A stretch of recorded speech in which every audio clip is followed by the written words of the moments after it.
So let's talk a little bit about a revenue growth playbook with your content as the driver. And this is significantly important because the world of business has changed significantly. There were a table of contents. I'm hoping you'll be able to download these slides when we're done. So it's set up to be a playbook for you to be able to use when you're done. But I want to talk a little bit about the way we work. How many folks come from a company that raised capital in the last 2 years? Hands up, I can't see. Okay, how many folks are at a company that raised capital this year? 1. So let me talk a little bit about what took place in the world of business. You know it, but I want to make it apply directly to your content. Okay, so one of the things is there was a huge focus on top line growth at any cost, right? There was no emphasis on, CAC. Who in here is familiar with CAC? I saw a lot of marketing leaders. Okay, for those of you who don't know that terminology, it's your customer acquisition cost, right? There was this perspective that double-digit growth was going to always continue, a thought that talent and cash, those type of investments that I asked about, would always be readily available. They're not, right? And there wasn't a lot of emphasis on what I would consider one of the most important things in business, and that's profitability, right? Your customer churn, your repeat business with customers, the things that actually make the business sustainable. That's the way we were. And you can see they're like partying and drinking because they got another round of capital. Hey, right? And everybody's having a great time. But then what happened? We saw somewhere towards the end of Q2, Q3 of last year, we saw the world kind of do a tilt. I had to let some people go off of my team. Budgets started shrinking, right? We started watching customer churn go through the window. There was a, oh my gosh, conserve cash type of moment. I'm going to take this to content. I want to talk business because your content is now going to be at the epicenter of how businesses are going to grow. Make sense? So it was a loss of revenue. Money was getting lost. There was no more parties, no more hammocks in the office. There were tears, right? Now, those were the business problems. Let's take it a click down and let's talk about how this impacted the content creators in the room, who started off with this emphasis on needing to create content for the top of the funnel primarily, right? It was awareness. It was get them in the funnel, get them in. But what has taken place now is now you need to be able to shift because take a look.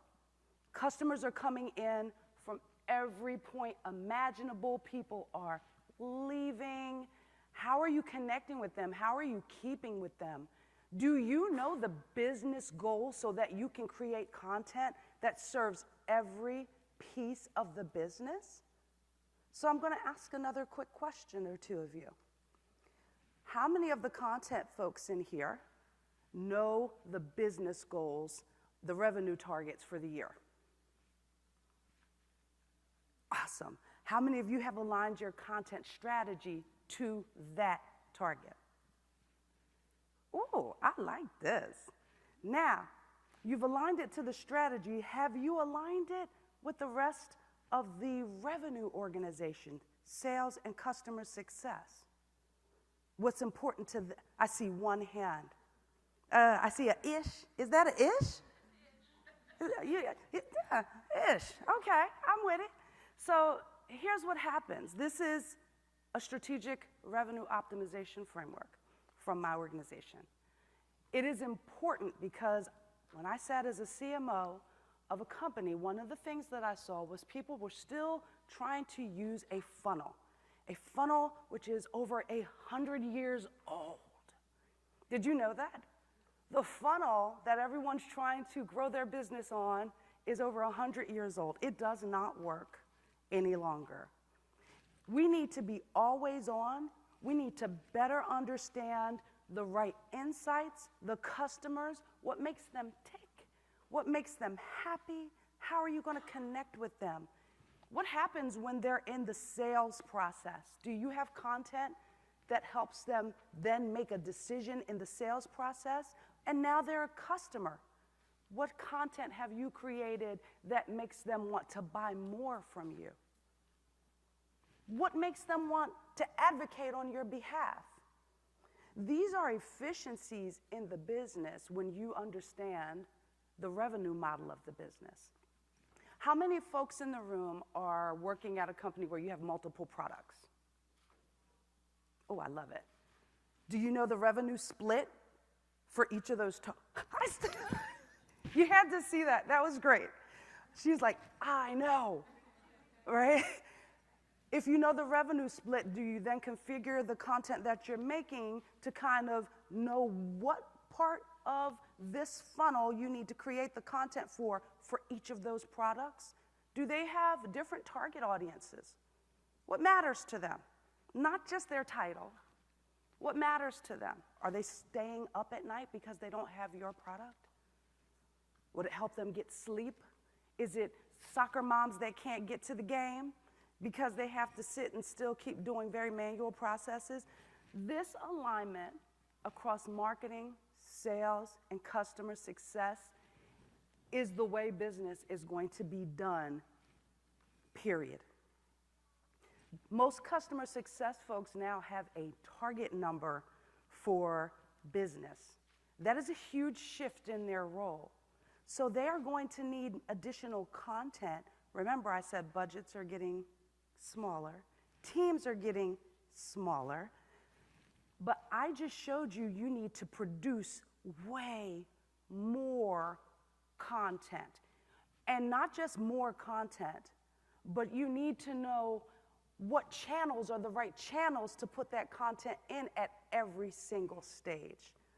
In order for this to be efficient, you need to be so connected to the business goals of what customer success needs, of what sales needs, of what brand needs. So when I say that content is the revenue driver for the business, your role just took on a whole new level of importance.